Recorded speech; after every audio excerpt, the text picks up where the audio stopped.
À la délégation d'Annie Martin, Caroline Tchélékian. Donc la 34, c'est une attribution de subvention à l'association Le Souvenir Français pour un montant de 800 €. Des questions, des remarques? Qui est pour? Qui est contre? Qui s'abstient? 2 abstentions. La 35. C'est une attribution de subvention à l'association des anciens combattants FNACA pour aussi un montant de 800 €. Oui.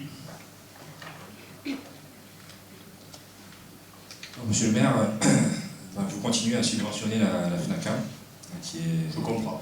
la seule association en France qui célèbre le 19 mars 62, ce qui est, pour moi et pour beaucoup de gens, totalement incompréhensible. Oui, je comprends très bien. Donc je vous rappelle qu'après cette date, le FLN a massacré impunément des dizaines de milliers de Français, notamment musulmans, enlevé des milliers d'habitants qui n'ont jamais été retrouvés, en reniant tous les engagements qui étaient pris à Évian, puisque le cessez-le-feu était unilatéral. Donc vous avez quand même osé célébrer cette année le 19 mars avec cette association, ce qui est, excusez-moi, mais c'est une trahison pour tous les civils et les anciens combattants d'Algérie.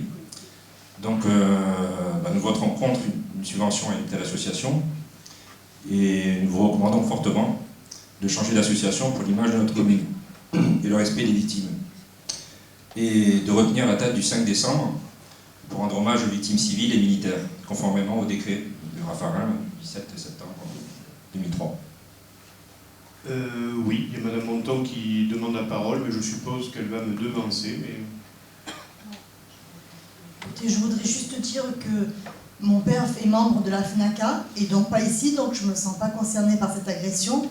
Il a fait 3 ans de guerre d'Algérie, il a été blessé, d'accord, il a été décoré, il est toujours membre de la FNACA, et effectivement, il commémore le 19 mars, d'accord, et je pense qu'il n'a pas à en avoir honte, monsieur, et que vous n'avez pas de leçon à lui donner à ce sujet-là. Je pense que vous ne connaissez pas la guerre d'Algérie, madame. Bon, s'il vous plaît. Pourquoi Nathalie, oui, je Nathalie, pense. Nathalie. On va pas glisser sur ce terrain. Je comprends, vu votre idéologie. Vous voulez dire quelque chose, Mme Guilbault? Avec plaisir. Vous avez vous avez dit que vous n'aviez pas baissé les subventions. Par contre, celle-là, vous l'augmentez de 50 €. Pourquoi? Je vais être honnête avec vous, cette augmentation de 50 € m'a échappé. Je n'ai pas de réponse à vous apporter. Mais bon, on ne va pas chicaner pour 50 €. Non, mais pourquoi pas. Je voudrais répondre quand même à M. Sanchez. Sauf erreur de ma part, cette date du 19 mars a été rétablie. On peut penser ce qu'on veut après des événements d'Algérie, comme on les appelait à l'époque, qui ensuite furent dénommés guerre d'Algérie. Personnellement, c'est une période que je pense être rentrée dans l'histoire actuellement.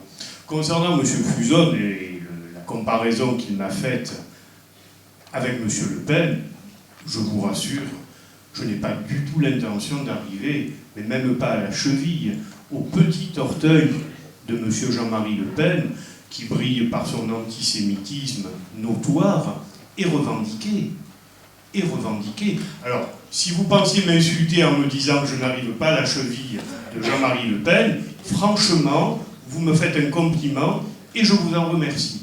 C'est vrai que je ne cherche absolument pas une comparaison avec ce monsieur, qui a d'ailleurs été exclu de la présidence d'honneur de votre parti, mais on ne connaît pas votre position personnelle, puisqu'effectivement, on vous voit sur des photos dessus. Mais c'était une simple parenthèse, et la prise de position que vous portez sur la FNACA, je la comprends parfaitement. Donc, je vais mettre aux voix, qui est pour, qui est contre, 3 contre, qui s'abstient, 2 abstentions. Alors, la 36. C'est une attribution de subvention à l'association Entraide 13 pour un montant de 1 600 €. Pas de questions. Je mets aux voix qui est pour, qui est contre, qui s'abstient, adopté.